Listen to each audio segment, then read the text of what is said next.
திரு செந்தில் பாலாஜி அவர்கள் ஸ்டாலினை பற்றி சட்டமன்றத்தில் பேசிய அந்த பேச்சு அந்த எல்இடியில காண்பிப்பாங்க.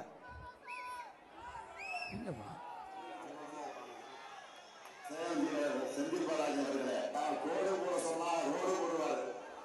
என்னுடைய இளைய சகோதரர், அருமை சகோதரர், பாசமிகு சகோதரர், ஆக்கமிகு சகோதரர் செந்தில் பாலாஜி அவர்களே, நான் கோடு போட சொன்னா ரோடு போடுவார்.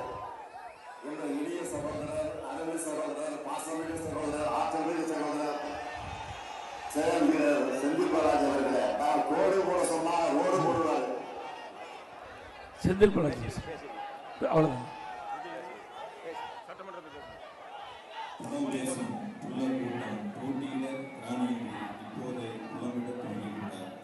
இப்படி ஒரு குற்றச்சாட்டை இந்த அவையில் இருக்கிற உறுப்பினர் மு க ஸ்டாலினுக்கு தகுதி இருக்கிறதா என்று கேட்டால்